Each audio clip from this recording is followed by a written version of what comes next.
milionários essencialmente por obra do acaso, em um golpe de sorte, você responderia, claro.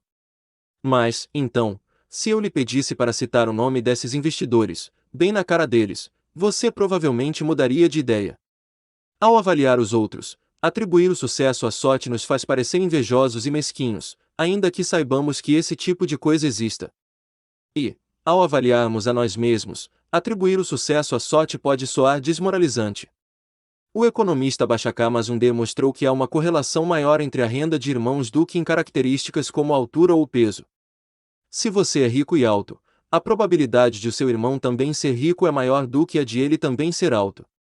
Acredito que a maioria das pessoas sabe, intuitivamente, que isso é verdade. A qualidade da sua educação e as portas que se abrem para você estão fortemente relacionadas ao status socioeconômico dos seus pais. Mas fale isso para dois irmãos ricos, e eles provavelmente dirão que as descobertas deste estudo não se aplicam a eles. O mesmo acontece com o fracasso, que pode ser qualquer coisa, desde uma falência a não alcançar uma meta pessoal. Empresas que vão à falência não se esforçaram o suficiente. Os investimentos que se provaram ruins foram mal planejados. Carreiras estagnadas são culpa da preguiça. Às vezes, sim. É óbvio. Mas em que medida? É difícil saber. Qualquer coisa que vale a pena conquistar tem probabilidade de sucesso inferior a 100%, e o risco é justamente o que acontece quando você vai parar no lado infeliz dessa equação. Assim como acontece com a sorte, a narrativa fica difícil, confusa e complexa demais quando tentamos determinar o quanto de um determinado desfecho se deve a uma decisão consciente e o quanto dele se deve ao risco. Digamos que eu compre uma ação e 5 anos depois, ela não foi a lugar algum. É possível que eu tenha tomado uma decisão errada ao comprá-la.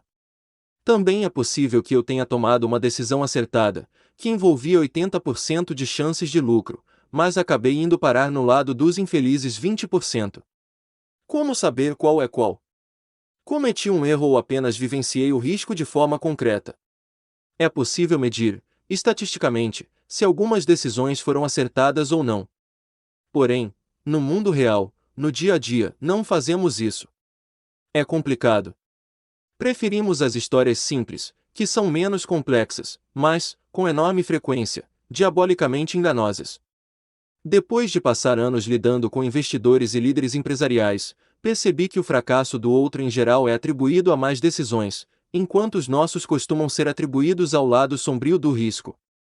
Ao avaliarmos o erro do outro, temos maior propensão a optar por uma história pura e simples de causa e efeito, porque não sabemos o que se passa dentro da cabeça da outra pessoa. Ele não teve um bom resultado, então tomou uma decisão equivocada, é a história que faz mais sentido para mim. No entanto, ao avaliar a mim mesmo, posso inventar uma narrativa bem mais complexa, justificando todas as minhas decisões passadas e atribuindo os resultados ruins ao risco. A revista Forbes não coloca na capa os investidores falidos que tomaram boas decisões, mas que, ainda assim, experimentaram o lado infeliz do risco. Porém, quase sempre coloca os investidores ricos que tomaram decisões corretas, ou até mesmo imprudentes, e tiveram sorte. Ambos lançaram a mesma moeda, que, por acaso, caiu com um lado diferente virado para cima. O aspecto perigoso disso é que todos nós estamos tentando aprender o que funciona e o que não funciona em relação ao dinheiro. Quais estratégias de investimento funcionam? Quais não funcionam? Quais estratégias de negócios funcionam? Quais não funcionam? Como ficar rico? Como evitar ficar pobre? Nossa tendência é tirar lições observando sucessos e fracassos e dizendo, faça o que fulana fez, evite o que Beltrano fez. Se tivéssemos uma varinha de condão, descobriríamos exatamente quais desses resultados se devem a atitudes que podem ser replicadas e aqueles que, de alguma forma, foram influenciados pelo papel aleatório do risco e da sorte. Mas não temos uma varinha de condão. Temos cérebros que preferem respostas fáceis, sem apetite por nuances. Portanto, identificar todas as características que devemos imitar ou evitar pode ser bastante complicado. Vou contar agora outra história, sobre um sujeito que, assim como Bill Gates, se tornou extremamente bem-sucedido. No entanto, não é fácil determinar se seu sucesso foi fruto de sorte ou de habilidade. Cornelius Vanderbilt tinha acabado de fechar uma série de negócios para expandir seu império ferroviário. Um dos conselheiros de negócios dele se arriscou a dizer que cada um dos acordos do conjunto com o qual ele havia concordado infringia a lei. Meu Deus, John, disse Vanderbilt. Você acha mesmo possível operar uma ferrovia de acordo com a legislação do estado de Nova York? Eis meu primeiro pensamento ao ler isso, foi por causa dessa atitude que ele se tornou tão bem-sucedido. As leis não previam a existência de ferrovias na época de Vanderbilt. Então, ele pensou que se dane, e foi em frente. Vanderbilt se tornou muito bem-sucedido. Portanto, é tentador enxergar o desprezo dele pelas leis, algo notório e vital para seu sucesso, como um gesto de sabedoria. Aquele visionário não permitia que nada ficasse entre ele e seus planos. Mas quão perigosa é essa análise? Nenhuma pessoa em sã consciência lhe estaria, infringir a lei, entre os requisitos para o sucesso enquanto empreendedor. Não é difícil imaginar a história de Vanderbilt tomando um rumo bem diferente, um criminoso cuja empresa recém-inaugurada foi por água abaixo devido a imbróglios com a justiça. Portanto, temos um problema aqui. Você pode elogiar Vanderbilt por ter desprezado a lei com a mesma paixão com que critica a Enron, companhia de energia falida em 2007, pela mesma atitude. Talvez um tenha tido sorte ao fugir das garras da lei, enquanto a outra se viu no lado do risco. A história de John D. Rockefeller é semelhante. Suas frequentes tentativas de burlar a lei, certa vez, um juiz falou que a empresa dele não era melhor do que um ladrãozinho qualquer, são quase sempre retratadas pelos historiadores como um exemplo de talento para os negócios. Talvez tenham sido. Porém, em que momento a narrativa muda de você não deixou que leis ultrapassadas atrapalhassem o seu progresso para você cometer um crime? Ou, ainda, quanto a história teria que mudar para que a narrativa passasse de Rockefeller era um gênio, procure aprender com os sucessos dele para Rockefeller era um criminoso, procure aprender com os erros dele? Muito pouco. Que me importa a lei, disse Vanderbilt certa vez. Eu tenho poder, não tenho. Ele tinha, e tudo deu certo. Mas é fácil imaginar essas palavras como sendo as últimas de uma história com um desfecho bem diferente. A linha que separa o ousado do imprudente pode ser bastante tênue. E, muitas vezes, ela desaparece quando não damos o peso adequado ao risco e à sorte. Benjamin Graham é tido como um dos maiores investidores de todos os tempos, pai do conceito de investimento em valor e mentor de Warren Buffett. No entanto, a maior parte do sucesso de Benjamin Graham nos investimentos se deveu à posse de uma enorme fatia das ações da seguradora americana Geico, o que, como o próprio Graham admitiu, quebrava quase todas as regras de diversificação que ele havia estabelecido nos seus escritos. Nesse caso, onde fica a linha tênue que separa a ousadia de imprudência? Não sei responder.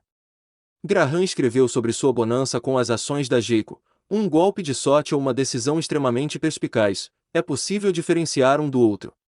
Não é nada fácil. Da mesma forma, consideramos Mark Zuckerberg um gênio por ter recusado a oferta de $1 bilhão que o Yahoo fez em 2006 pela sua empresa. Ele mirou no futuro e confiou em si mesmo. No entanto, as pessoas criticam com igual vigor o próprio Yahoo por ter recusado uma grande oferta de compra por parte da Microsoft. Aqueles idiotas deviam ter colocado dinheiro no bolso enquanto ainda tinham tempo. Que lição fica para os empreendedores aqui? Não faço a menor ideia, porque risco e sorte têm contornos difíceis de definir. Existem diversos exemplos disso. Inúmeras fortunas e falências se devem à alavancagem financeira. Os melhores, e os piores, gerentes exigem dos seus funcionários o máximo que podem. O cliente tem sempre razão, e o cliente não sabe o que quer, são ambos ditados famosos no mundo dos negócios. A linha que separa o inspiradoramente ousado do estupidamente imprudente pode ter 1 milímetro de espessura e ser visível apenas em retrospectiva. Risco e sorte são como irmãos gêmeos. Não é fácil contornar essa questão. A dificuldade em identificar o que é sorte, o que é talento e o que é risco é um dos maiores problemas que enfrentamos ao tentar aprender sobre a melhor forma de administrar o nosso dinheiro. Contudo, duas coisas podem nos dar uma boa direção. Tome cuidado com quem você elogia e admira. Tome cuidado com quem você menospreza e procura evitar se tornar. Ou apenas tome cuidado antes de presumir que a totalidade de um resultado pode ser atribuída ao esforço e às decisões. Quando meu filho nasceu, escrevi a ele uma carta que contém o seguinte trecho: algumas pessoas nascem em famílias que valorizam a educação, outras, que são contra ela. Alguns nascem em economias florescentes que estimulam o empreendedorismo, outros nascem em meio à guerra e à miséria. Quero que você mereça e que conquiste o sucesso. Mas nunca se esqueça de que nem todo sucesso se deve ao trabalho duro, e nem toda pobreza se deve à preguiça. Tenha isso em mente antes de julgar as pessoas, inclusive você mesmo.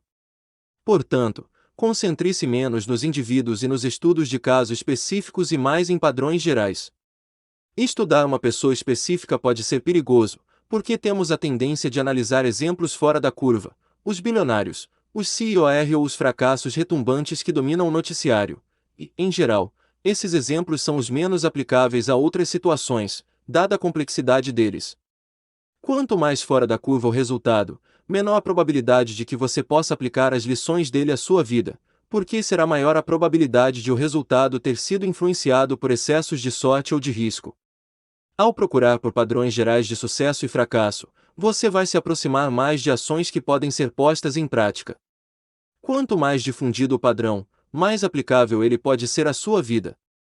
Tentar imitar o êxito dos investimentos de Warren Buffett é difícil, porque os resultados são tão extremos que o papel da sorte no desempenho da vida dele é provavelmente muito alto, e sorte não é uma coisa que pode ser reproduzida de forma confiável. Mas perceber, como veremos no capítulo 7, que as pessoas que têm controle sobre o próprio tempo tendem a ser mais felizes é uma observação ampla e comum com a qual você pode fazer algo de útil. Meu historiador preferido, Frederick Lewis Allen, passou a carreira retratando a vida do americano médio, como vivia, por quais mudanças passou, com o que trabalhava, o que comia no jantar, etc. Há mais lições relevantes que podem ser extraídas desse tipo de observação ampla do que do estudo de personagens fora da curva que tendem a monopolizar o noticiário. Bill Gates disse certa vez: o sucesso é um péssimo professor. Ele faz com que pessoas inteligentes acreditem que não vão perder nunca. Quando as coisas estão indo muito bem, esteja ciente de que nem tudo é tão bom quanto você pensa. Você não é invencível, e se admite que a sorte lhe trouxe o sucesso, então também deve acreditar no irmão dela, o risco, que pode provocar uma reviravolta na sua história com a mesma rapidez. E o contrário também vale. Da mesma forma, o fracasso também pode ser um péssimo professor, porque faz com que pessoas inteligentes acreditem que as suas decisões foram péssimas, quando às vezes elas apenas estão considerando a dimensão implacável do risco. O truque para lidar com o fracasso é organizar a vida financeira de forma que um mau investimento aqui e uma meta financeira não alcançada ali não tirem você de campo, de modo a poder continuar jogando até que os números voltem a estar a seu favor. Porém, o mais importante é que, para além de reconhecer o papel que a sorte desempenha em relação ao sucesso, o papel representado pelo risco significa que devemos nos perdoar e deixar um espaço para a compreensão ao julgar os fracassos. Nada é tão bom nem tão ruim quanto parece. Agora, vejamos as histórias de dois homens que abusaram da sorte. 3. Nada é o suficiente. Mesmo quem já é rico comete loucuras. O fundador do Vanguard Group, John Bogle, falecido em 2019, contou certa vez uma história sobre dinheiro que evidencia algo a que não costumamos dar a devida atenção. Em uma festa oferecida por um bilionário em Shelter Island, o escritor Kurt Vonnegut informa ao amigo e também escritor Joseph Heller que o anfitrião, um administrador de fundos de hedge, ganhou mais dinheiro em um único dia do que Heller ganhou em toda a vida com seu popular romance Ardil, 22. Heller responde: certo, mas eu tenho uma coisa que ele nunca vai ter, o suficiente. Suficiente. Fiquei chocado diante da eloquência simples daquela palavra, e por dois motivos. Primeiro, porque eu mesmo também ganhei muita coisa ao longo da vida. E segundo, porque Joseph Heller não poderia ter sido mais preciso. Para uma parcela crítica da nossa sociedade, que engloba boa parte dos mais ricos e mais poderosos, parece não haver um limite que defina o que é o suficiente. Esse é um conceito fundamental e muito poderoso. Deixe-me dar dois exemplos dos perigos de não se ter o suficiente e que lições podemos tirar deles. Rajat Gupta nasceu em Calcutá e ficou órfão na adolescência. Muito se fala sobre a quantidade ínfima de pessoas com o privilégio de ter nascido em berço de ouro. Considerando essa metáfora, Gupta não teve nem mesmo um berço. Levando em conta esse ponto de partida, é simplesmente fenomenal observar o que ele conquistou. Por volta dos 45 anos, Gupta era CEO da McKinsey, a empresa de consultoria de maior prestígio do mundo. Ele se aposentou em 2007 para assumir cargos na ONU e no Fórum Econômico Mundial. Tornou-se parceiro de Bill Gates nos trabalhos de filantropia. Integrou o conselho administrativo de 5 empresas de capital aberto. Saído das favelas de Calcutá, Gupta se tornou um dos homens de negócios mais bem-sucedidos do nosso tempo. Com o sucesso veio uma riqueza enorme. Em 2008, sua fortuna estava avaliada em 100 milhões de dólares. É uma soma insondável para a maioria das pessoas. Uma taxa de retorno de 5% sobre essa quantia rende quase 600 dólares por hora, 24 horas por dia. Ele poderia ter feito o que quisesse na vida. E o que ele queria, ao que tudo indicava, não era ser um mero hectamilionário. Rajat Gupta queria ser bilionário. Com todas as suas forças. Gupta integrava o conselho administrativo do Goldman Sachs, e, portanto, estava sempre rodeado por alguns dos investidores mais ricos do mundo. Um deles, referindo-se às fortunas dos magnatas do private equity, descreveu Gupta da seguinte forma: acho que ele quer fazer parte desse círculo. O círculo de quem está na casa dos bilhões de dólares, não é? O Goldman está mais para um círculo dos que tem centenas de milhões, certo? Certo. Logo, Gupta encontrou um negócio paralelo lucrativo. Em 2008, quando o Goldman Sachs estava enfrentando a tempestade da crise financeira, Warren Buffett planejava investir 5 bilhões de dólares no banco para ajudá-lo a sobreviver. Como membro do conselho, Gupta teve acesso a essa informação antes do público. E era uma informação valiosa. A sobrevivência do Goldman estava em xeque, e o apoio de Buffett certamente faria com que as ações do banco disparassem. 16 segundos depois de tomar conhecimento do acordo iminente, Gupta, que havia participado à distância da reunião do conselho, desligou o telefone e ligou para um gerente de fundos de cobertura chamado Ray Rajaratnam. Não há um registro gravado dessa ligação, mas Rajaratnam comprou de imediato 175 mil ações do Goldman Sachs, então podemos presumir o teor da conversa. O acordo entre Buffett e o Goldman foi anunciado para o público algumas horas depois. As ações do banco dispararam. Rajaratnam faturou $1 milhão. Esse é apenas um exemplo de um suposto uso de informação privilegiada. A Comissão de Valores Mobiliários dos Estados Unidos afirma que as dicas de Gupta proporcionaram ganhos na ordem de $17 milhões. Um dinheiro fácil.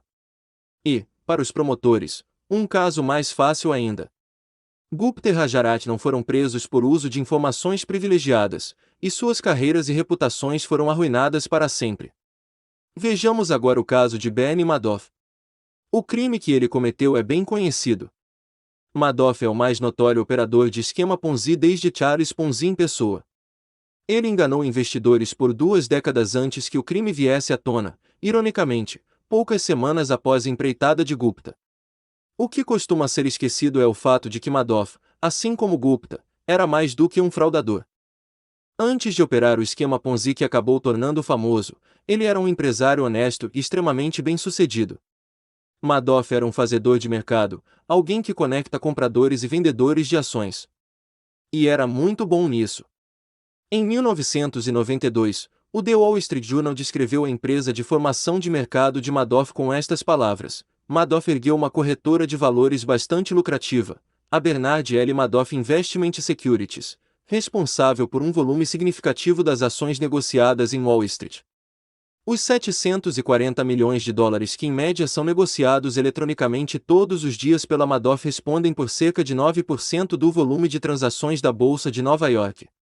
A empresa é capaz de executar transações de forma tão rápida e barata que, na verdade, paga $0,01 por ação a outras corretoras para que estas executem os pedidos dos seus clientes, lucrando com a diferença entre os preços de compra e venda que a maioria das ações proporciona.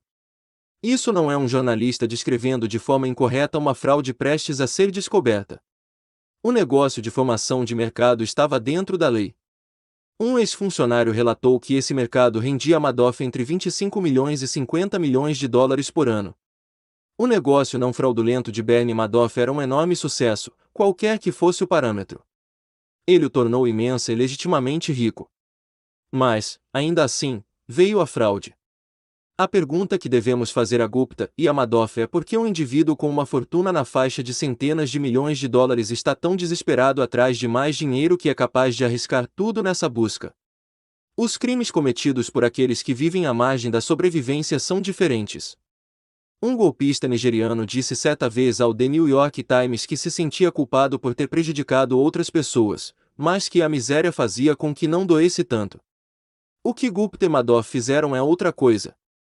Eles já tinham riqueza inimaginável, prestígio, poder e liberdade. E jogaram tudo para o alto porque queriam mais. Eles não tinham noção do suficiente. Estes são exemplos extremos. Porém, existem versões desse comportamento que não infringem a lei. O fundo de cobertura Long Term Capital Management era formado por traders com fortunas individuais na casa das dezenas e das centenas de milhões de dólares, e com a maior parte dessa riqueza investida nos próprios fundos. Então, eles correram tantos riscos na busca por mais dinheiro que conseguiram perder tudo o que tinham, em 1998, em meio à maior alta de mercado e da melhor situação econômica da história. Warren Buffett falou algum tempo depois: para ganhar o dinheiro que não tinham e do qual não precisavam, eles arriscaram aquilo que tinham e de que precisavam. Isso é estupidez. É estupidez, pura e simplesmente. Arriscar algo que é importante para você em troca de algo que não é importante para você não faz sentido algum. Nada justifica arriscar algo que você já tem e do qual precisa por algo que você não tem e do qual não precisa. Isso é uma daquelas coisas que são óbvias e ignoradas na mesma medida. Poucos de nós vamos ter 100 milhões de dólares algum dia, como Gupta ou Madoff tiveram. Contudo, um percentual considerável dos leitores deste livro, em algum momento da vida, terá um salário ou uma soma de dinheiro suficiente para cobrir tudo aquilo de que precisam e muito do que desejam. Se você é uma dessas pessoas, mantenha algumas coisas em mente. 1. Ao lidar com dinheiro, a coisa mais difícil a fazer é parar de reajustar as metas para cima o tempo todo. Mas é também uma das mais importantes. Se as expectativas aumentam graças aos resultados positivos, não há lógica em correr atrás de mais, porque, no fim das contas, você vai acabar sempre com o mesmo sentimento. É perigoso quando o desejo de ter mais dinheiro, mais poder, mais prestígio, faz a ambição crescer a uma velocidade maior do que a satisfação. Nesse caso, um passo adiante empurra a meta 2 passos à frente. Apesar do avanço, a sensação é de estar ficando para trás, e a única forma de alcançar a meta é correndo riscos cada vez maiores. O capitalismo moderno é ótimo em fazer duas coisas: gerar riqueza e gerar inveja. Talvez elas andem de mãos dadas. Querer superar seus pares pode ser o combustível para se esforçar mais.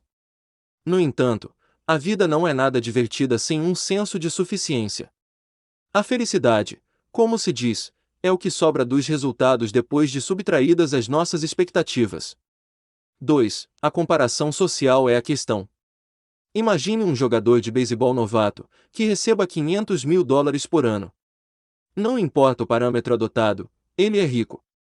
Digamos, no entanto, que ele jogue no mesmo time de Mike Trout, que tem um contrato de 430 milhões de dólares por 12 anos. Em comparação ao astro, o novato parece falido. Pensemos, então, em Mike Trout. 36 milhões de dólares por ano é uma cifra absurda. Porém, para figurar na lista dos 10 gestores de fundos de cobertura mais bem pagos em 2018, era preciso faturar ao menos 340 milhões em um ano.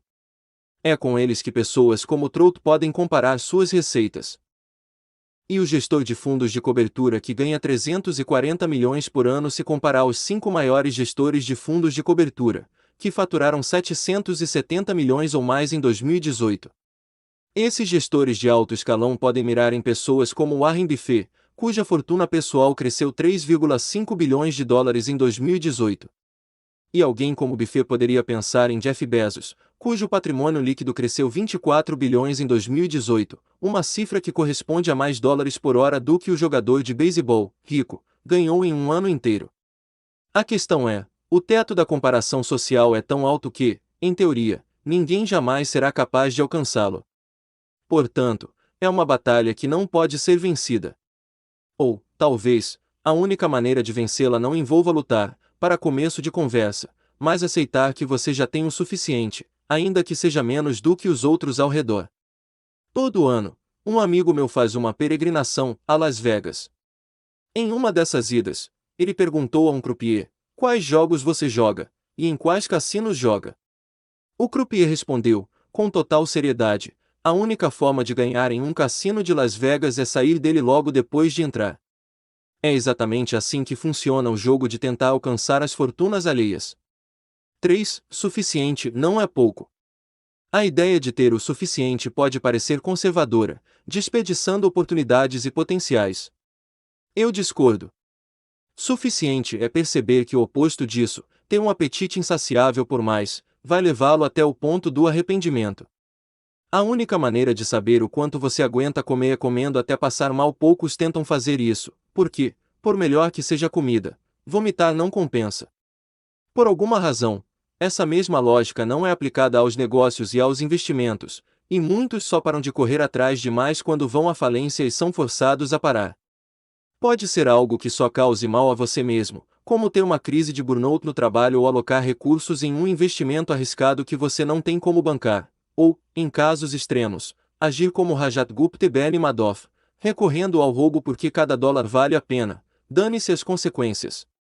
Não importa a forma, pois essa incapacidade de recusar qualquer ganho em potencial acabará cobrando o seu preço.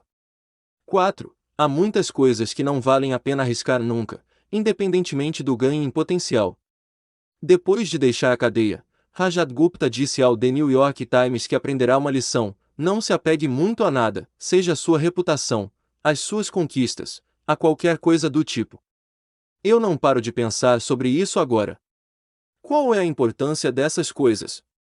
Ok, tudo isso destruiu injustamente a minha reputação. Mas a minha reputação só é preocupante se eu estiver apegado a ela. Essa parece ser a pior lição possível a ser tirada da experiência pela qual ele passou, e soa como uma desculpa reconfortante proferida por um homem que deseja desesperadamente recuperar sua reputação, mas que está ciente de que ela está destruída. Reputação é algo inestimável. Liberdade e independência são inestimáveis. Família e amigos são inestimáveis. Ser amado por aqueles que você deseja que o amem é inestimável. Felicidade é inestimável. E a melhor maneira de manter essas coisas é saber a hora de parar de correr riscos que possam ameaçá-las. É saber quando você tem o suficiente. A boa notícia é que a ferramenta mais poderosa para se ter o suficiente é muito simples, e não exige colocar em risco o que é inestimável para você. O próximo capítulo trata disso. 4. Compostos e confusos. Dos 84,5 bilhões de dólares do patrimônio líquido de Warren Buffett, 81,5 bilhões foram ganhos depois que ele já tinha 65 anos. Nossas mentes não possuem as ferramentas para lidar com tais absurdos. Lições de um determinado campo de estudo muitas vezes podem nos ensinar algo importante sobre campos não relacionados. Vejamos a história das eras glaciais, que compreende bilhões de anos, para entender o que as eras nos ensinam sobre como fazer o seu dinheiro se multiplicar. Nosso conhecimento científico sobre a Terra é mais recente do que você imagina. Para compreender como o planeta funciona, muitas vezes temos que fazer perfurações profundas e não éramos capazes de fazer isso até bem pouco tempo atrás. Isaac Newton calculou o movimento das estrelas centenas de anos antes de entendermos alguns dos princípios básicos do nosso próprio planeta. Foi apenas no século XIX que os cientistas chegaram a um consenso em relação ao fato de que a Terra ficou coberta de gelo em diversas ocasiões. O volume de evidências era grande demais para que isso fosse negado.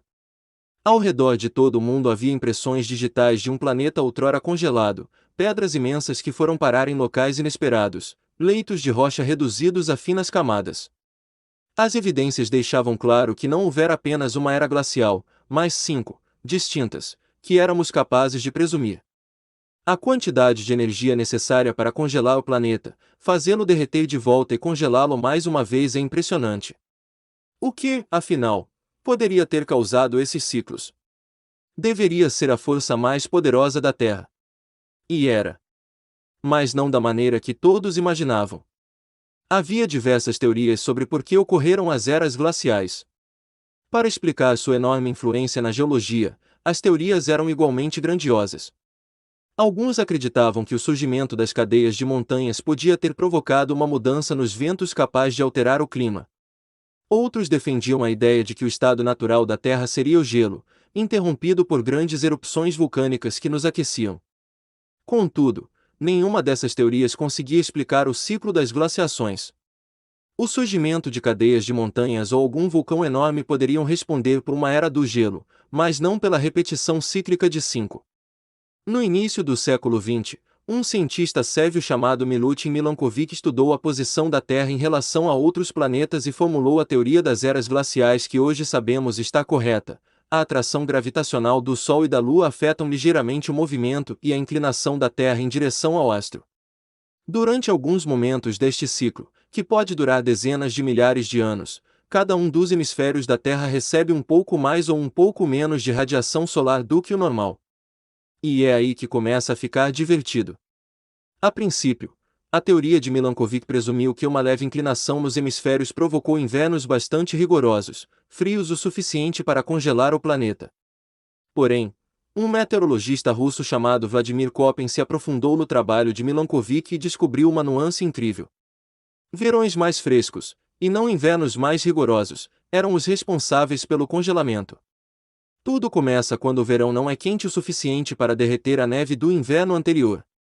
A base de gelo que se mantém favorece o acúmulo de neve no inverno seguinte, o que aumenta as chances de a neve permanecer no outro verão e provoca um acúmulo ainda maior no inverno subsequente. Essa neve perpétua reflete uma proporção maior da radiação solar, o que intensifica o resfriamento, traz mais neve, e assim por diante.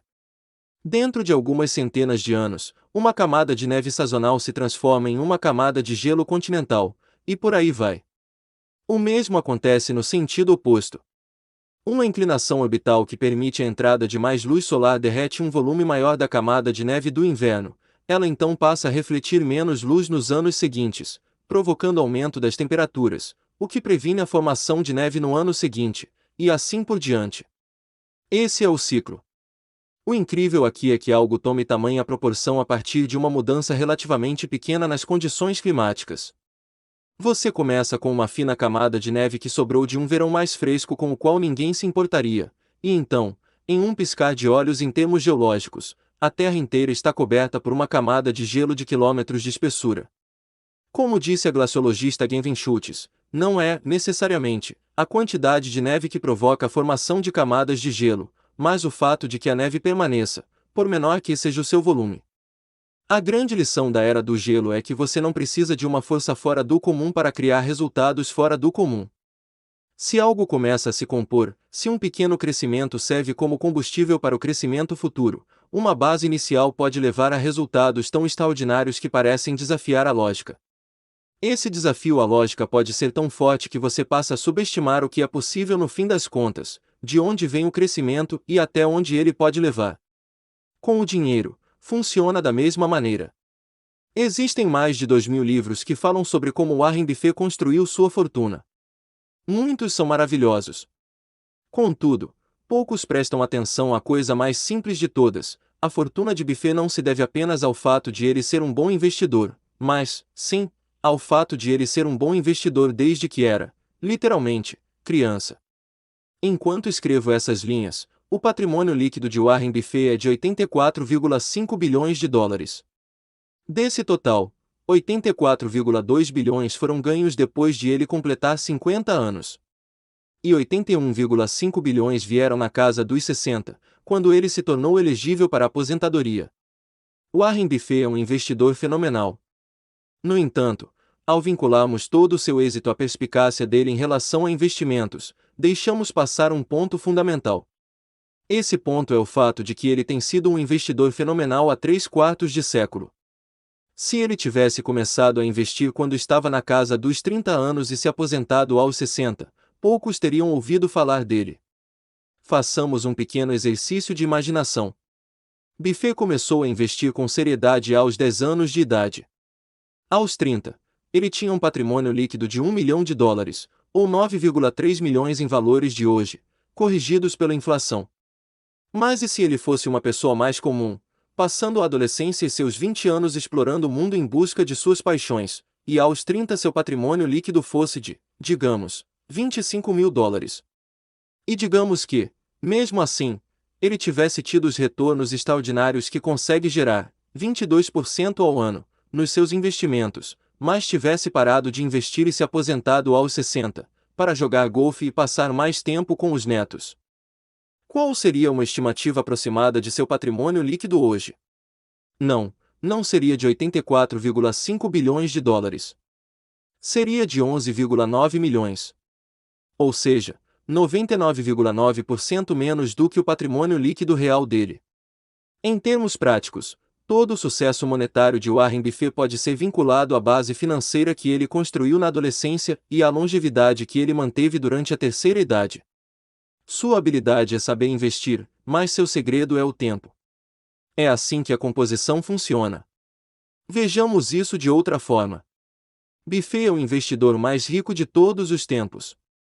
Mas ele não é propriamente o melhor, pelo menos não em termos da média de retornos anuais.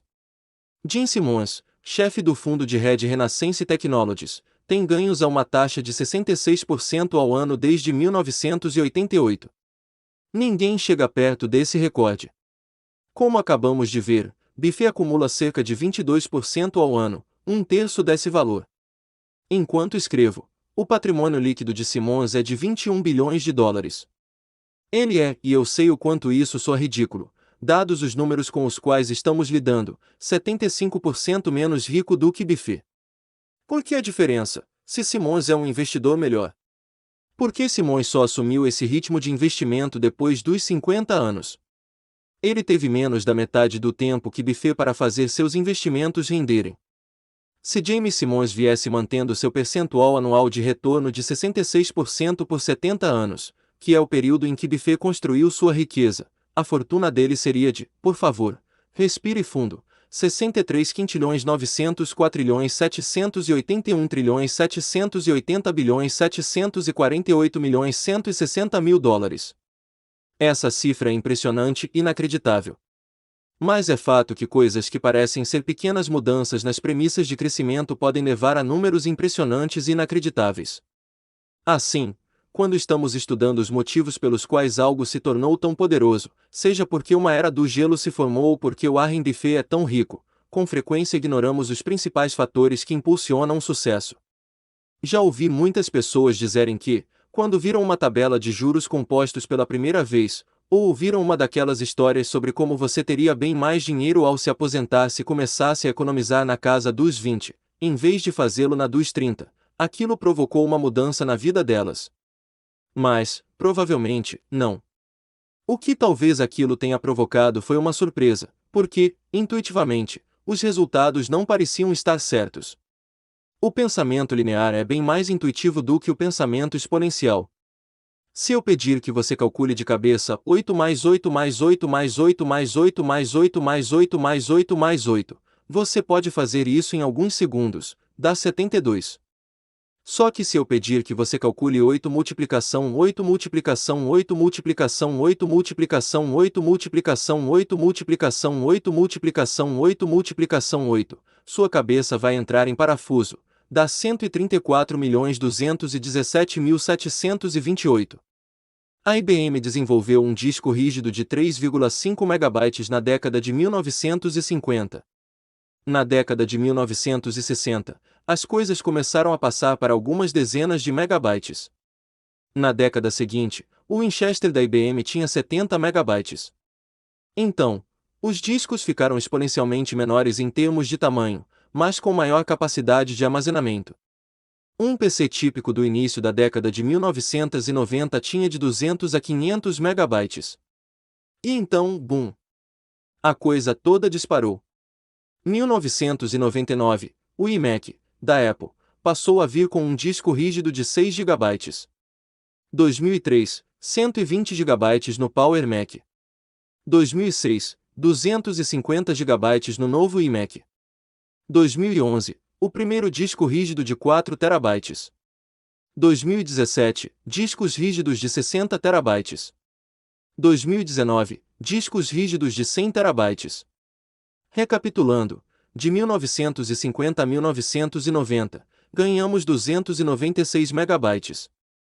De 1990 até hoje, ganhamos 100 milhões de megabytes. Se você fosse um otimista em relação à tecnologia na década de 1950, poderia ter previsto que o armazenamento se tornaria 1000 vezes maior. Talvez 10.000 vezes maior, fazendo uma estimativa bem ousada. Poucos teriam dito 30 milhões de vezes maior, e eu vou estar aqui para ver isso. Mas foi o que aconteceu. A natureza contraintuitiva da composição leva até o mais inteligente de nós a ignorar o seu poder. Em 2004, Bill Gates criticou o recém-lançado Gmail, questionando a necessidade de 1 GB de armazenamento. O jornalista Steven Levy escreveu: apesar de sua familiaridade com tecnologias de ponta, a mentalidade de Gates estava ancorada no antigo paradigma do armazenamento como uma mercadoria que deve ser conservada.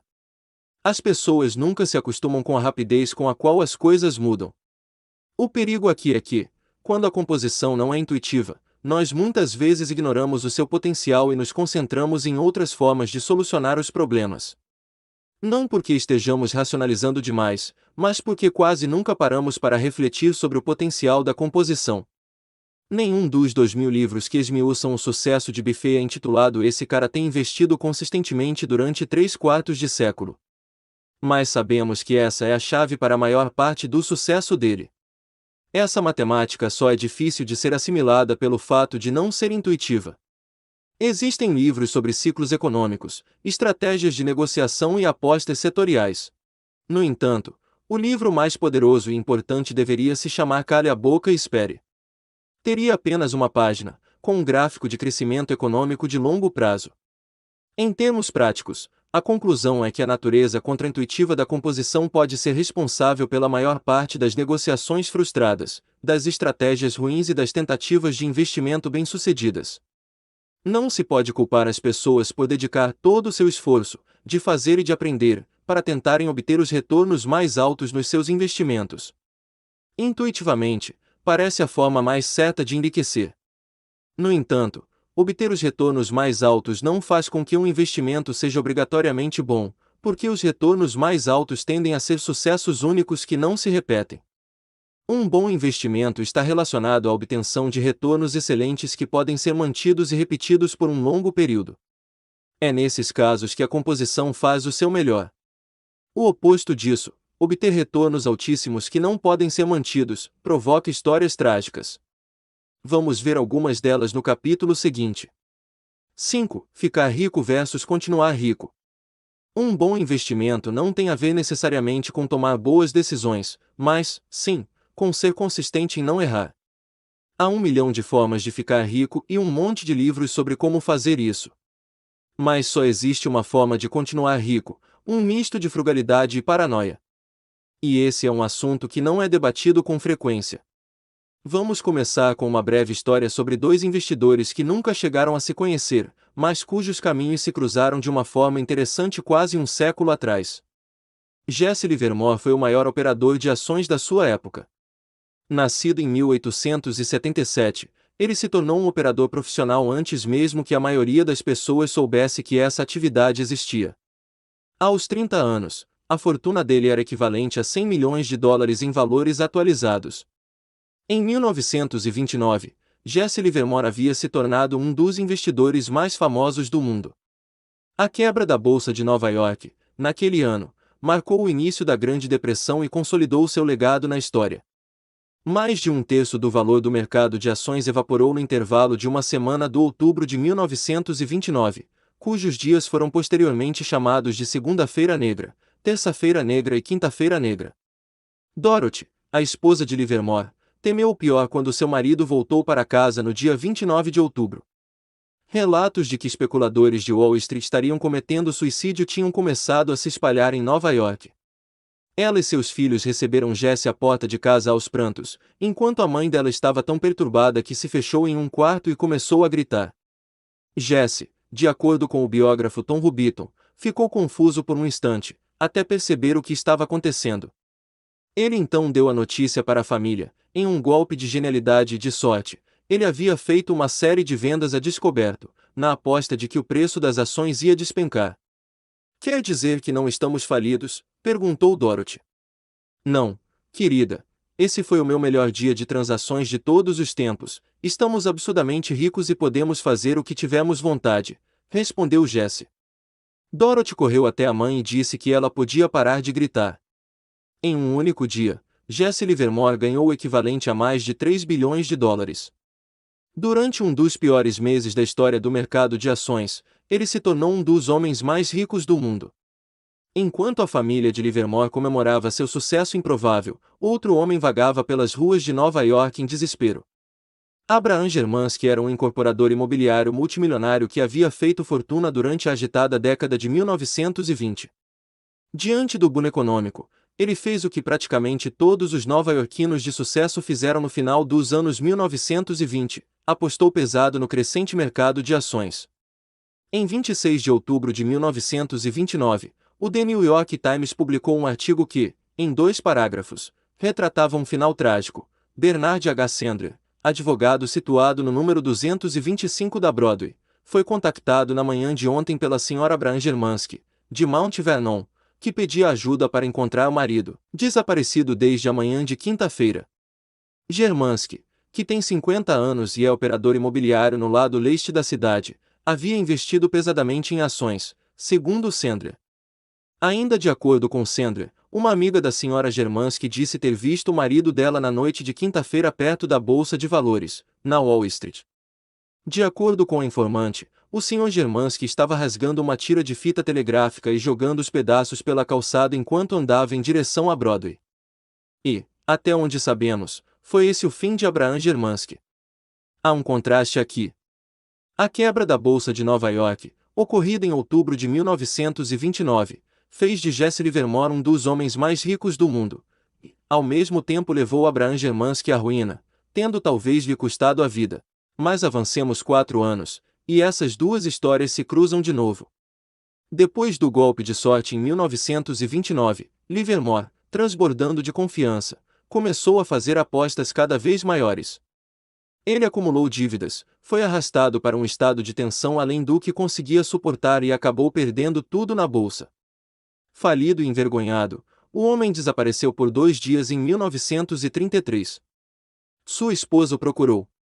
Jesse L. Livermore, o operador do mercado de ações, residente no número 1100 da Park Avenue, está desaparecido e não foi visto desde as 3 horas da tarde de ontem, escreveu o The New York Times na ocasião.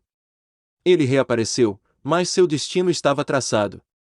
Livermore acabou tirando a própria vida.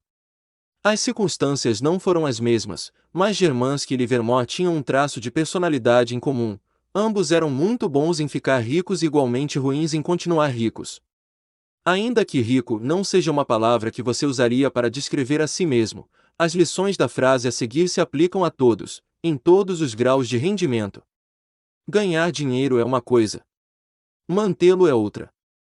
Se eu tivesse que sintetizar o sucesso financeiro em uma única palavra, essa palavra seria sobrevivência. Como veremos no capítulo 6, 40% das empresas que se tornam tão bem-sucedidas a ponto de terem seu capital aberto na bolsa de valores acabam por perder todo o seu valor ao longo do tempo. A lista Forbes 400 dos americanos mais ricos tem, em média, cerca de 20% de rotatividade por década devido a fatores que não estão relacionados à morte ou à transferência de dinheiro para outro membro da família. O capitalismo é selvagem. Mas isso acontece, em parte, porque saber ganhar dinheiro e saber mantê-lo são duas competências distintas. Ganhar dinheiro requer correr riscos, ser otimista, se expor. Mas manter o dinheiro requer o oposto de correr riscos. Requer humildade e o medo de que o que você conquistou possa ser tirado de você com a mesma rapidez. Requer frugalidade e a aceitação do fato de que pelo menos parte do que você conquistou pode ser atribuído à sorte. Logo, não se pode confiar que os sucessos passados vão se repetir para sempre. O apresentador Charlie Rose perguntou a Michael Moritz, o bilionário diretor da Sequoia Capital, por que a Sequoia era tão bem-sucedida. Moritz falou de longevidade, chamando atenção para o fato de que algumas empresas de capital de risco são bem-sucedidas por 5 ou 10 anos, mas a Sequoia vinha prosperando havia 4 décadas. Rose questionou por que aquilo acontecia. Moritz: acho que sempre tivemos medo de falir. Rose, sério. Então é medo. Só os paranoicos sobrevivem. Morites, há uma boa dose de verdade aí. Nós presumimos que o amanhã não será como ontem. Não podemos nos dar ao luxo de dormir sobre os louros colhidos. Não podemos ser complacentes. Não podemos presumir que o sucesso do passado se traduz na boa sorte do futuro. Aqui está ela de novo, a sobrevivência. Não é crescimento, cérebro nem visão. A capacidade de permanecer ativo por muito tempo, sem se apagar ou ser forçado a desistir, é o que faz diferença de verdade. Esta deve ser a base da sua estratégia, seja nos investimentos, na sua carreira ou no seu negócio. Existem duas razões pelas quais a mentalidade de sobrevivência é tão importante na relação com as finanças. A primeira é óbvia: poucos ganhos são tão grandes a ponto de valer a pena a gente se desgastar por eles. A outra, como vimos no capítulo 4, é a matemática contraintuitiva da composição. A composição só funciona se você puder dar anos e anos a um ativo para que ele cresça. É como plantar um carvalho: um ano não trará muito progresso, 10 podem fazer uma diferença significativa e 50 são capazes de criar algo extraordinário. No entanto, obter e manter esse crescimento extraordinário requer sobreviver a todos os altos e baixos imprevisíveis que todo mundo, invariavelmente, experimenta ao longo do tempo. Podemos passar anos tentando descobrir como o Buffett conseguiu o retorno que seus investimentos garantem, como descobriu as melhores empresas, as ações mais baratas, os melhores administradores. Isso é difícil. Um pouco mais fácil, mas igualmente importante, é se debruçar sobre o que ele não fez. Ele não se atolou em dívidas. Ele não entrou em pânico e vendeu tudo em nenhuma das 14 recessões que atravessou. Ele não manchou a sua reputação empresarial. Ele não se prendeu a uma única estratégia, uma única visão de mundo ou a uma única moda passageira. Ele não dependia do dinheiro de terceiros. Administrar investimentos por meio de uma empresa de capital aberto significa que os investidores não podem retirar seu capital. Ele não se deixou esgotar e desistiu. Ele não se aposentou. Ele sobreviveu. A sobrevivência deu a ele a longevidade. E a longevidade, investir de forma consistente dos 10 aos 89 anos, pelo menos, é o que faz maravilhas pelo trabalho da composição. Esse único ponto é o mais importante na hora de descrever o sucesso de Buffett. Para ilustrar o que estou dizendo, vejamos a história de Rick Guerin. Warren Buffett e seu braço direito Charlie Munger são uma dupla que muito provavelmente todo mundo conhece. No entanto, 40 anos atrás, havia um terceiro membro no grupo, Rick Guerin. Warren, Charlie e Rick fizeram investimentos e entrevistaram gerentes de negócios juntos. Então, Rick desapareceu, pelo menos em comparação ao sucesso de Buffett e Munger. O investidor Monish Pabrai certa vez perguntou a Buffett o que havia acontecido com Rick. Monish conta: Warren disse que Charlie e eu sempre soubemos que nos tornaríamos incrivelmente ricos. Não tínhamos pressa, sabíamos que isso ia acontecer. Rick era tão inteligente quanto nós, mas estava com pressa. O que aconteceu foi que os investimentos de Rick durante a recessão de 1973 a 1974 haviam sido feitos à base de empréstimos que tinham as próprias ações como garantia. E o mercado de ações caiu quase 70% naqueles 2 anos, de modo que ele precisou apresentar novas garantias. Então, ele vendeu suas ações da Berkshire para Warren. Warren de fato disse: eu comprei a parte de Rick na Berkshire por menos de $40 cada. Rick foi forçado a vendê-las por causa dos empréstimos. Charlie, Warren e Rick eram igualmente hábeis em enriquecer. Mas Warren e Charlie também sabiam como continuar com dinheiro. E, com o tempo, essa é a habilidade que mais importa. Nassim Nicholas Taleb resumiu isso da seguinte forma: ter uma vantagem e sobreviver são duas coisas diferentes, a primeira não existe sem a segunda. É preciso evitar a ruína. A todo custo. Aplicar a mentalidade de sobrevivência ao mundo real se resume a estar atento a 3 coisas. 1. Mais do que grandes retornos, o que quero é ser a prova de falências. E, se eu for a prova de falências, de fato acredito que vou ter os maiores retornos, porque serei capaz de permanecer no jogo por tempo suficiente para que a composição faça maravilhas. Ninguém quer ficar com dinheiro parado durante uma alta do mercado. Todo mundo quer comprar ativos que estão se valorizando. Você parece, e se sente, conservador ao não sair gastando durante uma alta, porque está perfeitamente ciente do volume de retorno do qual está abrindo mão por não deter aquelas ações. Digamos que o dinheiro renda 1% ao ano enquanto as ações rendem 10%. Essa diferença de 9% consome você por dentro, dia após dia. No entanto, se esse dinheiro impedir que você tenha que vender suas ações durante uma baixa, o verdadeiro retorno que você teve com ele não é de 1% ao ano, pode ser bem maior, porque evitar a venda desesperada e inoportuna de ações pode fazer mais pelos seus retornos ao longo do tempo do que comprar uma dezena de ações de momento. A composição não depende da obtenção de grandes retornos. Retornos meramente bons mantidos de forma ininterrupta pelo máximo de tempo, sobretudo em períodos de caos e destruição, se sairão sempre melhores. 2. Fazer planos é importante, mas a parte mais importante de um plano é ter um plano para quando o plano não estiver saindo de acordo com o plano. Há um ditado que diz: enquanto você faz planos, Deus ri. Ter um planejamento financeiro e de investimentos é essencial, pois isso permite que você saiba se as suas ações, hoje, estão dentro de uma margem razoável. Porém, poucos planos, de qualquer tipo que sejam, sobrevivem ao primeiro encontro com o mundo real. Se você está projetando os seus rendimentos, o quanto vai poupar e quais serão os retornos do mercado de ações para os próximos 20 anos, pense em todas as coisas que aconteceram nas últimas 2 décadas que ninguém poderia ter previsto. O 11 de setembro, uma bolha imobiliária que fez com que quase 10 milhões de americanos perdessem as casas, uma crise financeira que fez com que quase 9 milhões ficassem desempregados, a recuperação recorde do mercado de ações que veio logo a seguir e um coronavírus que abala o mundo todo enquanto escrevo estas linhas. Um plano só é útil se for capaz de sobreviver à realidade. E um futuro repleto de incógnitas é a realidade para todos. Um bom plano não finge que isso não é verdade, ele abraça essa característica e dá margem para erros.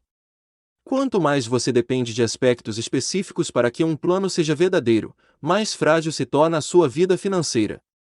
Se a margem de erro de sua estimativa de poupança lhe permite dizer, seria ótimo se o mercado desse 8% de retorno ao ano pelos próximos 30 anos, mas se ele der só 4%, vai ficar tudo bem, seu plano é ótimo. Muitas apostas fracassam não porque estavam erradas, mas porque, na maioria das vezes, estavam certas em uma situação que exigia que tudo saísse perfeitamente conforme o esperado. A margem de erro, muitas vezes chamada de margem de segurança, é uma das forças mais subestimadas quando se trata de finanças. Ela se manifesta de diversas formas: um orçamento frugal, um pensamento mais flexível e expectativas mais baixas, qualquer coisa que permita que você tenha êxito diante de uma infinidade de resultados possíveis. Isso não é a mesma coisa que ser conservador. Ser conservador é evitar um determinado grau de risco. Margem de segurança é aumentar a probabilidade de sucesso dentro de um determinado nível de risco, ampliando suas chances de sobrevivência. A mágica por trás disso é que, quanto maior a sua margem de segurança, menor a vantagem que você precisa ter para conseguir um resultado favorável. 3. Uma personalidade bem calibrada, otimista quanto ao futuro, mas desconfiada em relação ao que pode impedir esse futuro de chegar, é vital. Em geral, o otimismo é definido como a crença de que tudo vai correr bem. Mas essa definição é incompleta. O otimismo sensato é a crença de que as probabilidades estão a seu favor, e que, com o tempo, elas vão se estabilizar de maneira positiva, ainda que o que aconteça no meio do caminho seja desesperador. E, na verdade, você sabe que será assim. Você pode estar otimista de que a trajetória de crescimento de longo prazo aponta para o alto e avante, mas também pode ter certeza de que o caminho até lá é cheio de armadilhas, porque realmente é. Essas duas atitudes não são excludentes entre si. A noção de que algo pode valer a pena a longo prazo e ao mesmo tempo ser desesperador a curto prazo não é intuitiva, mas é como muitas coisas funcionam na vida. Aos 20 anos, o ser humano médio pode perder cerca de metade das conexões sinápticas que tinha no cérebro aos 2 anos de idade, à medida que as vias neurais ineficientes e redundantes vão sendo eliminadas. Porém, o ser humano médio de 20 anos de idade é muito mais inteligente do que a criança média de 2 anos. A destruição diante do progresso não é apenas possível, é uma forma eficiente de se livrar do que está sobrando. Imagine que você tenha um filho e que seja capaz de ver o que acontece no cérebro dele. Assim, a cada manhã, você perceberia que existem menos conexões sinápticas. Você entraria em pânico. Falaria: tem algum problema aqui, há muita perda e destruição. Precisamos resolver esse problema. Precisamos ir ao médico. Mas não é nada disso. O que você está testemunhando é o caminho normal do progresso. Economias, mercados e carreiras muitas vezes seguem um caminho semelhante: crescimento em meio a perdas. Veja o desempenho da economia dos Estados Unidos nos últimos 170 anos. Mas você sabe o que aconteceu nesse período? Ora, por onde começar? 1,3 milhão de americanos morreram enquanto lutavam em 9 guerras. Aproximadamente 99,9% de todas as empresas fecharam as portas. 4 presidentes dos Estados Unidos foram assassinados. 675 mil americanos morreram em um único ano devido a uma pandemia de gripe. 30 desastres naturais isolados mataram, cada um, pelo menos 400 americanos. 33 recessões que, somadas, duraram 48 anos. O número de analistas que previram qualquer uma dessas ondas de recessão tende a zero. O mercado de ações caiu mais de 10% após uma alta em pelo menos 102 ocasiões. As ações perderam um terço de seu valor em pelo menos 12 ocasiões. A inflação anual excedeu 7% em 20 anos isolados. A expressão pessimismo econômico apareceu nos jornais pelo menos 29 mil vezes, de acordo com o Google.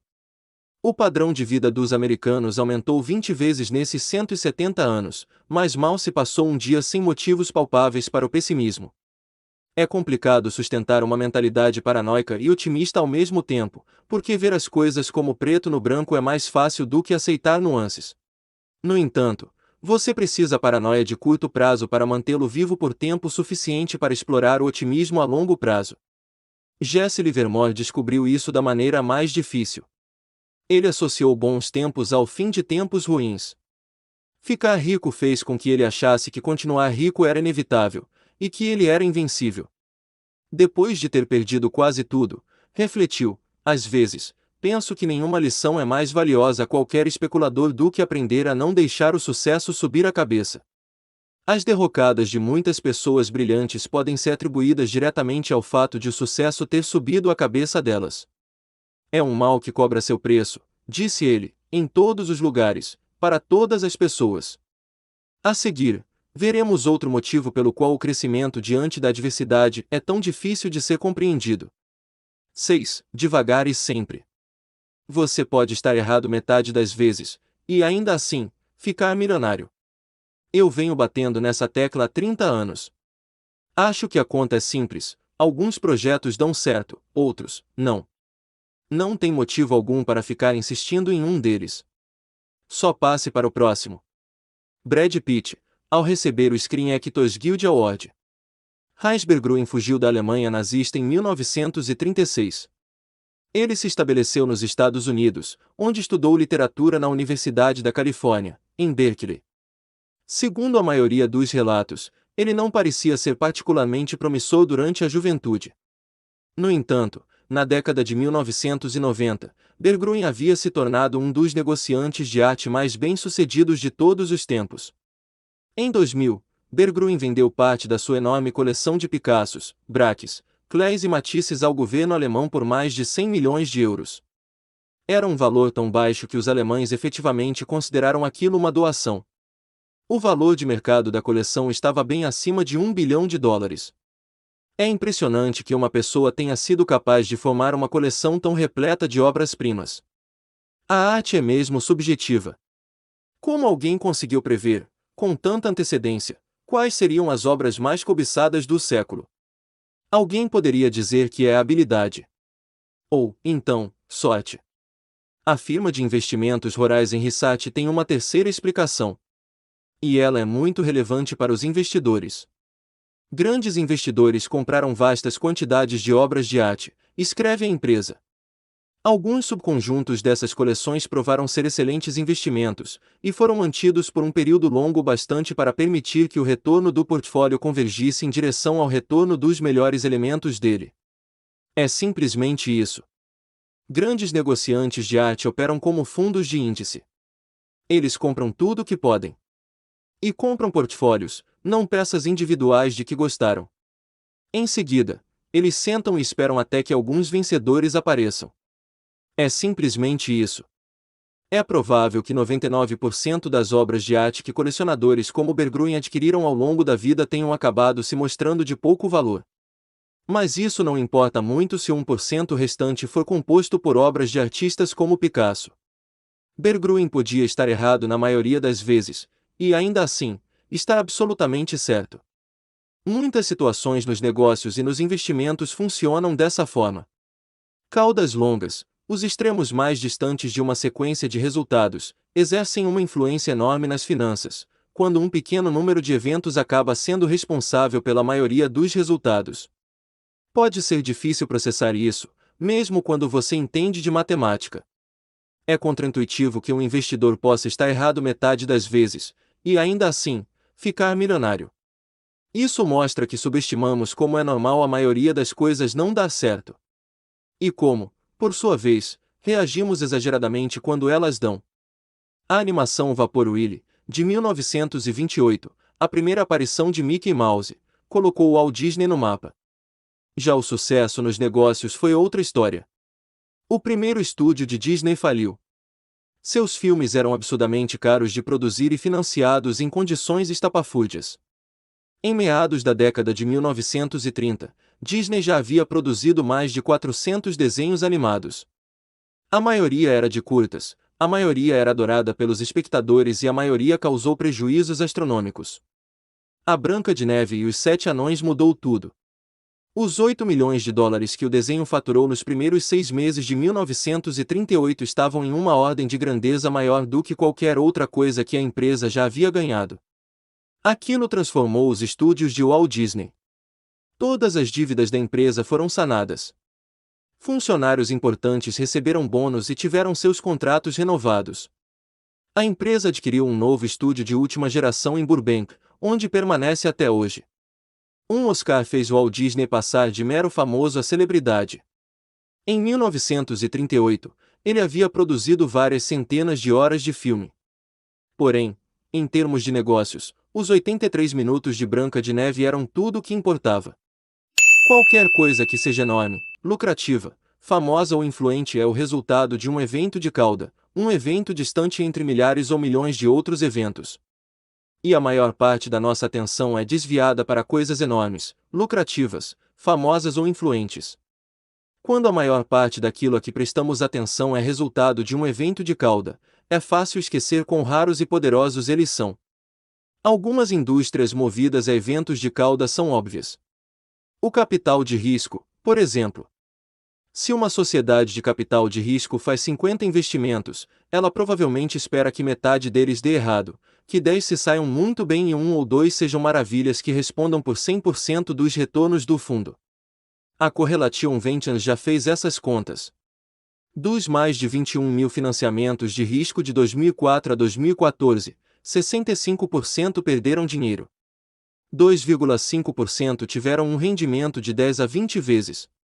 1% obteve um retorno superior a 20 vezes. 0,5%, cerca de 100 das 21 mil empresas, tiveram um rendimento de 50 vezes ou mais.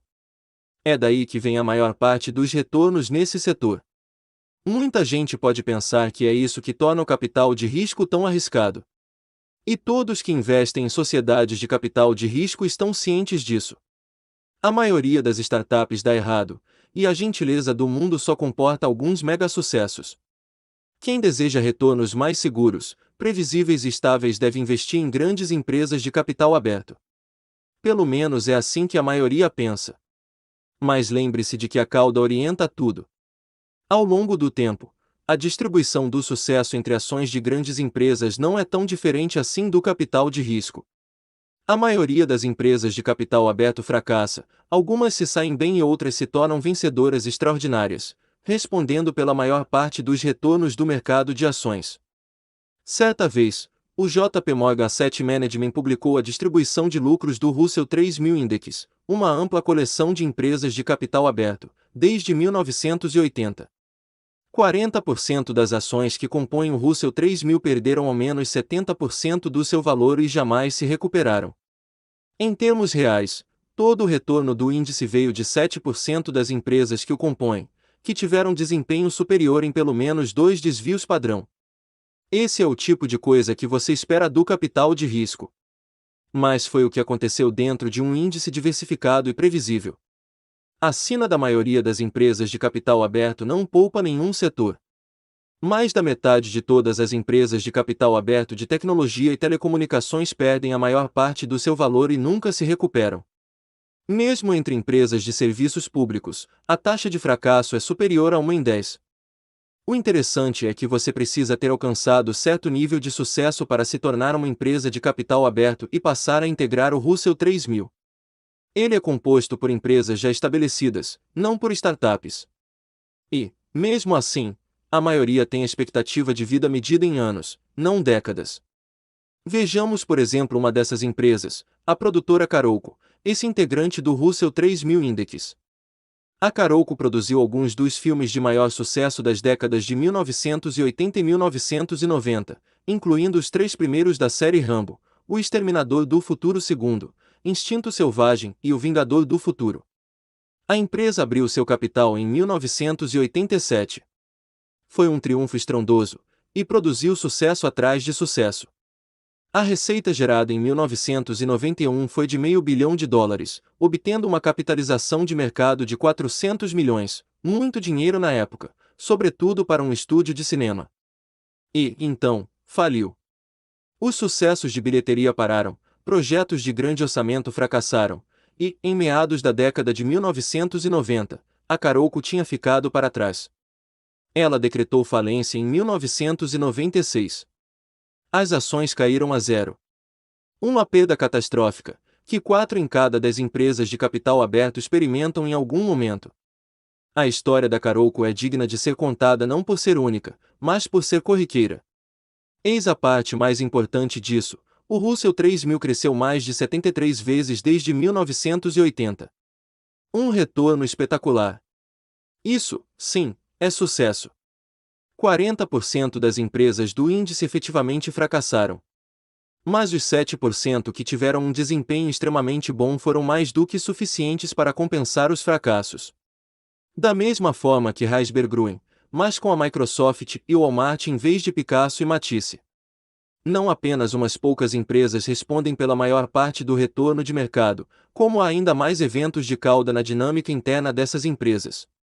Em 2018, a Amazon respondeu por 6% dos retornos do S&P 500. E o crescimento da empresa se deve quase que inteiramente ao Prime e ao Amazon Web Services, que são eventos de cauda perse em uma companhia que já experimentou centenas de produtos, desde o Fire Phone até agências de viagens. A Apple foi responsável por quase 7% dos retornos do índice em 2018. Isso foi impulsionado sobretudo pelo iPhone, que, no universo dos equipamentos de tecnologia, é o mais de cauda possível. E quem está trabalhando nessas empresas? No Google, o percentual de contratação em relação ao volume de candidatos é de 0,2%. No Facebook, é de 0,1%. Na Apple, é de cerca de 2%. Portanto, as pessoas que trabalham nesses projetos que geram retornos de cauda têm carreiras de cauda. A ideia de que algumas poucas coisas são responsáveis pela maior parte dos resultados não se aplica apenas às empresas na sua carteira de investimentos. Ela também é parte importante do seu próprio comportamento como investidor. Segundo Napoleão, um gênio militar, era um homem capaz de tomar uma decisão mediana enquanto todos ao seu redor estão enlouquecendo. A mesma coisa vale para os investimentos. A maioria dos conselhos financeiros trata do hoje. Do que você deve fazer agora, de quais ações parecem boas compras hoje.